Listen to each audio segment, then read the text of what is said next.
Hola, buen día. Mi nombre es Lisset Joana Flores Quinto. Soy estudiante del cuarto semestre del programa de psicología adscrito a la Facultad de Ciencias de la Salud de la Universidad Tecnológica del Chocó. Hoy les voy a hablar sobre el trastorno de la personalidad límite. Pero antes de adentrarme en el tema, les quiero explicar en qué consisten los trastornos de la personalidad. Bien, estos los podemos definir como un tipo de trastorno mental en el cual tienes un patrón de pensamiento, desempeño y comportamiento marcado poco saludable. Una persona con trastorno de personalidad tiene problemas para percibir, relacionarse con situaciones y con las demás personas. Esto causa problemas y limitaciones importantes en las relaciones, las actividades sociales, el trabajo y la escuela. En algunos casos es posible que no te des cuenta de que tienes un trastorno de personalidad porque tu manera de pensar y de comportarte te parecen que están natural y que son normales. Y es posible que culpes a otras personas por los problemas que tú tienes. Los trastornos de personalidad generalmente comienzan en la adolescencia o en la adultez temprana. Existen muchos tipos de trastornos de personalidad. Algunos tipos se vuelven menos obvios en el transcurso de la mediana edad. Ahora bien, las causas de los trastornos de la personalidad se desconocen. Se cree que factores genéticos, ambientales o del entorno están relacionados con su desarrollo. Cuando decimos por factores genéticos, nos vamos a referir o nos referimos a que es posible que determinados rasgos de la personalidad se transmitan de los padres a los hijos mediante los genes heredados. A veces estos rasgos los podemos llamar temperamento. Cuando hablamos de los factores del ambiente o del entorno, esto incluye los alrededores en los que creces, los eventos que tuvieron lugar y las relaciones con familiares y otras personas. Es así como se piensa que los trastornos de la personalidad son provocados por una combinación, ojo, de estas influencias genéticas y del entorno. Es posible que los genes te hagan vulnerable a desarrollar un trastorno de la personalidad y una situación de la vida puede desencadenar o puede desatar el desarrollo de alguno de estos.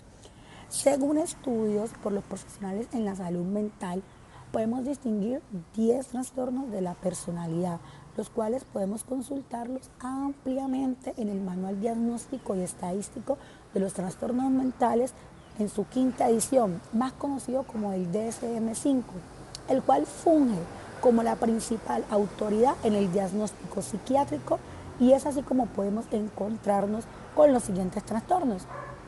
Tenemos el trastorno de la personalidad antisocial, de la personalidad por evitación, el trastorno límite de la personalidad, que es el tema que desarrollaremos en el día de hoy, el trastorno de la personalidad dependiente, tenemos el trastorno histriónico de la personalidad, el trastorno narcisista de la personalidad, el trastorno de la personalidad obsesivo-compulsiva, tenemos el trastorno de la personalidad paranoica, el trastorno esquizoide de la personalidad y el trastorno de la personalidad esquizotípica.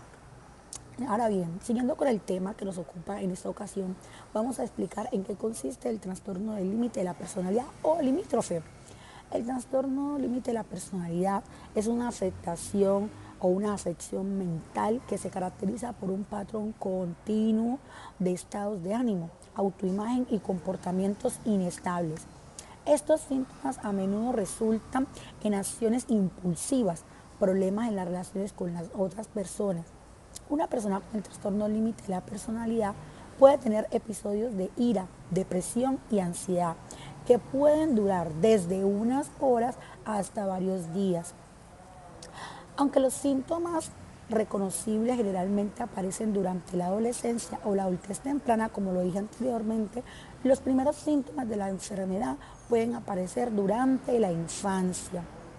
En pocas palabras, se puede decir que el trastorno del límite de la personalidad es una afección mental por la cual una persona tiene patrones prolongados de emociones turbulentas o inestables. Estas experiencias, digamos, interiores a menudo los llevan a tener acciones impulsivas y las relaciones caóticas con otras personas. Los científicos no están seguros de la causa u origen del trastorno del límite de la personalidad, pero las investigaciones sugieren que los factores genéticos, medioambientales y sociales tienen un papel, digamos, fundamental. La historia familiar. Las personas que tienen un familiar cercano, como un padre o un hermano con este trastorno, pueden tener mayor riesgo de desarrollar el trastorno límite de la personalidad o características del trastorno, como es la impulsividad y la agresividad. Ahora bien, en los factores cerebrales, los estudios demuestran que las personas con el trastorno límite de la personalidad pueden tener cambios estructurales y funcionales en el cerebro, especialmente en las áreas que controlan los impulsos y la regulación emocional. Pero no está claro si estos cambios fueron factores de riesgo para el trastorno o causados por el mismo trastorno. Tenemos también los factores medioambientales, culturales y sociales. Muchas personas con ese trastorno, digamos, informan que han tenido acontecimientos traumáticos durante la infancia, como maltrato, abandono o adversidad. Otras personas pueden haber sido expuestas a conflictos hostiles y relaciones inestables en las que se, digamos, sintieron invalidados. Aunque estos factores pueden aumentar el riesgo de que una persona tenga un trastorno límite de la personalidad, no necesariamente significa que lo tendrá. De la misma manera, puede haber personas sin estos factores de riesgo que desarrollarán el trastorno límite de la personalidad en algún momento de su vida. Bueno, algunos de los factores de riesgo de este trastorno son el abandono o miedo al abandono en la niñez o en la adolescencia, vida familiar disociada, comunicación deficiente con la familia, y puede también el abuso sexual, físico o emocional. Los signos o síntomas de este trastorno pueden presentarse cuando los pacientes sienten que están siendo abandonados o descuidados. Su emoción es de intenso miedo o ira. Por ejemplo, pueden entrar en pánico o furia cuando alguien importante para ellos llega un poco tarde o anula un compromiso. Piensan que están siendo abandonados y para ellos significa que son malos. Temen abandono en parte porque no quieren estar solos. Hay que tener en cuenta que estos pacientes tienden a cambiar su punto de vista de los demás en forma abrupta y drástica. Pueden idealizar a un cuidador potencial o a un amante desde el principio de la relación, exigir pasar mucho tiempo juntos y compartir de todo en todo momento. De repente pueden sentir que la persona no se preocupa lo suficiente por ellos y se desilusionan. Entonces pueden menospreciar o enojarse con la persona. Este cambio de idealización a la evaluación refleja el pensamiento en blanco y negro, la división, la polarización del bien y del mal. El trastorno límite de la personalidad afecta la manera en la que te sientes sobre ti mismo, en la que te relacionas con las demás personas, en la que cómo te comportas. Podemos destacar entre los signos y síntomas los más importantes o los que más se presentan en este tipo de trastorno son un miedo intenso de abandono, incluso llegar a medidas extremas para evitar una separación o un rechazo real o imaginario. Un patrón de relaciones intensas inestables, como idealizar a una persona por un momento y luego creer que esa persona no muestra interés o es cruel contigo. Cambios rápidos de identidad e imagen propias que incluyen el cambio de metas, valores, digamos, verse a sí mismo como malo y, ¿por qué no?, como si no existieran. Periodos de paranoia, relacionados con el estrés, pérdida de contacto con la realidad, que pueden durar desde algunos minutos hasta algunas horas. Comportamiento impulsivo y riesgoso, como apuestas, conducción, imprudencia, sexo inseguro, ola de gastos, atrancones, abuso con drogas, sabotaje del éxito al dejar de repetir un buen trabajo o terminar una relación positiva. También podemos ver amenazas o conductas suicidas o autolesiones, a menudo en respuesta al miedo de separación o rechazo. Grandes cambios de humor que pueden durar desde algunas horas hasta algunos días, que pueden, digamos, incluir felicidad intensa, irritabilidad, vergüenza o ansiedad, sentimientos continuos de vacío, enojo intenso, inadecuado por perder el temperamento con frecuencia, ser muy sarcásticos, amargados o tener peleas físicas.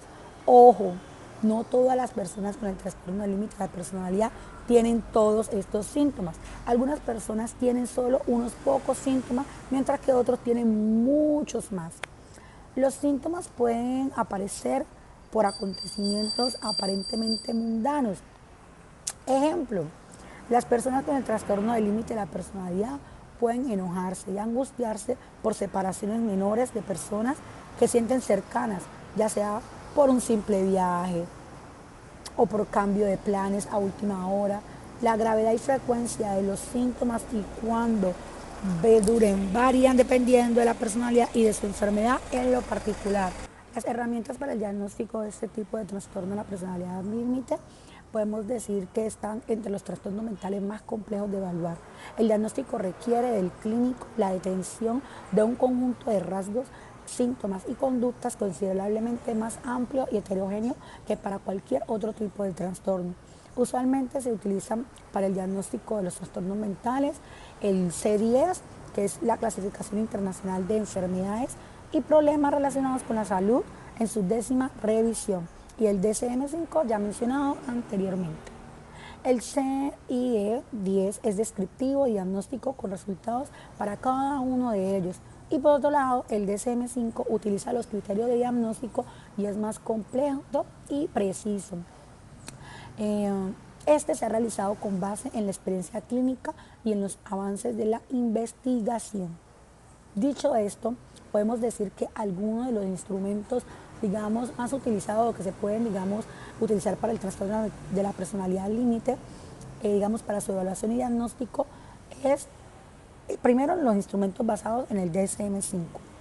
Segundo, tenemos los instrumentos dimensionales. Entre estos tenemos el examen internacional de los trastornos de la personalidad, IPDE, entrevista diagnóstica para el trastorno límite revisado, el DIBR. Los instrumentos basados en modelos está el inventario de la personalidad NEO, la escala de susceptibilidad al castigo y susceptibilidad a la recompensa con las siglas SCSR, el inventario Milium de estilos de personalidad MIPS, la escala de impulsividad de Barrett, la escala de búsqueda de sensaciones. Tenemos también como tercero el instrumento de valoración del riesgo de suicidio y autolesión. Entre estos tenemos la escala de la ideación suicida, el SSI, instrumento de valoración de gravedad y cambios. Tenemos la impresión clínica global para el trastorno del límite de la personalidad, con las siglas CGI, BPD. En general, son muchas las pruebas que pueden valorar a cualquiera de los trastornos de la personalidad, no solo el limítrofe, pero esas fueron las que encontré más relevantes en razón del trastorno del límite de la personalidad o que se aplican más para este tipo de trastorno. Ahora bien, el trastorno límite de la personalidad se trata principalmente con psicoterapia, pero digamos, pueden agregar medicamentos. El médico también puede recomendar hospitalización si tu seguridad está en peligro o en riesgo. El tratamiento puede ayudarte a aprender habilidades para controlar y afrontar tu enfermedad. También es necesario recibir tratamiento para cualquier otro trastorno mental que con frecuencia se produzca junto con el trastorno limítrofe de la personalidad, como son la depresión o el abuso de sustancias. Ahora bien, tenemos lo que es la medicación. Puesto que el trastorno límite de la personalidad se ha considerado tradicionalmente un trastorno psicosocial, la medicación va destinada principalmente a tratar los síntomas comórbidos, es decir, la ansiedad, la depresión, etc. Se utilizan los antidepresivos para, digamos, tratar los síntomas de desregulación afectiva y también los estabilizadores del estado del ánimo. También tenemos la psicoterapia, que en los últimos años han desarrollado tipos de terapia específicos para el trastorno límite de la personalidad que pueden implicar años de tratamiento. Un estudio reciente concluye que cualquiera de los 4 tipos más habituales de terapia producen mejorías sustanciales y notables en los pacientes con este tipo de trastorno de la personalidad límite. Estas modalidades son la terapia dialéctico-conductual, la terapia enfocada a la transferencia, la terapia focal de esquema y la terapia basada en la mentalización. Vamos a hablar rápidamente de cada una de ellas. La terapia dialéctico-conductual, denominada con las siglas TDC, esa terapia deriva de las técnicas cognitivos-conductuales, pero se centra en la negociación entre el terapeuta y el paciente. Los objetivos de esta terapia son acordados, aunque se prioriza la eliminación de las conductas autolesivas y suicidas.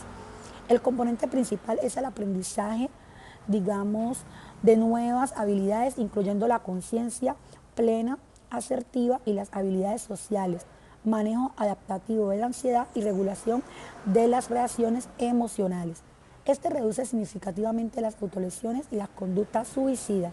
Tenemos la terapia cognitivo-focal de esquema, que es una intervención integradora que se basa en técnicas cognitivos conductuales o de adquisición de competencias, junto con la teoría de la relación de objeto. Esta la desarrolló Jeffrey Young durante los años 80 y se centra directamente en los aspectos más profundos de la emoción, la personalidad y los esquemas, es decir, los modos de categorización y respuesta frente al mundo.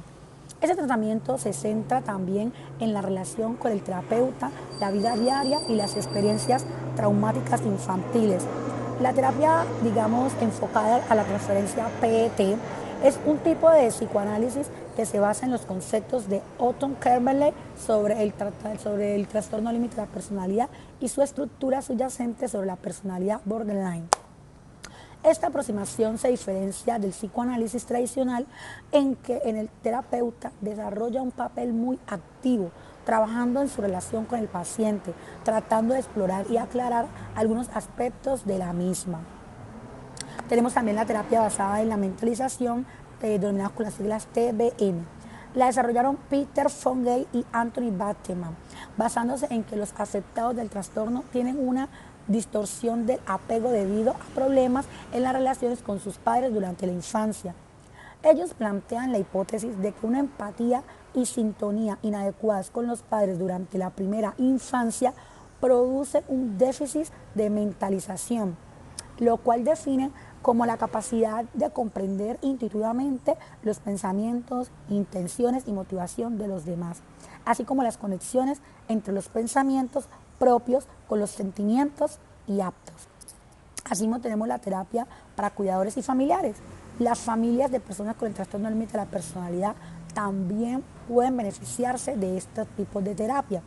Tener un pariente con este trastorno puede ser bastante estresante y angustiantes, y los familiares pueden de manera no intencional actuar en forma que podrían empeorar los síntomas de estas personas con este tipo de trastorno.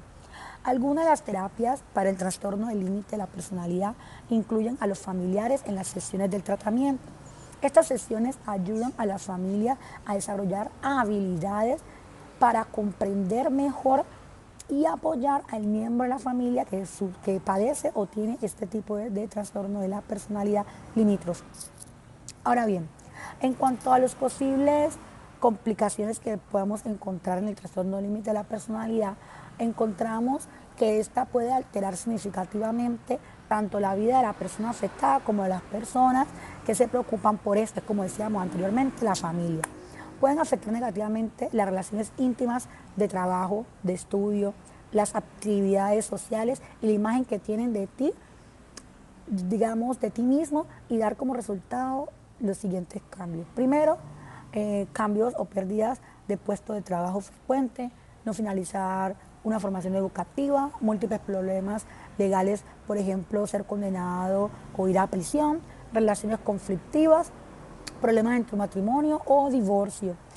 Digamos, causar daño a ti mismo como cortes o quemaduras y hospitalizaciones frecuentes, involucrarte en relaciones abusivas.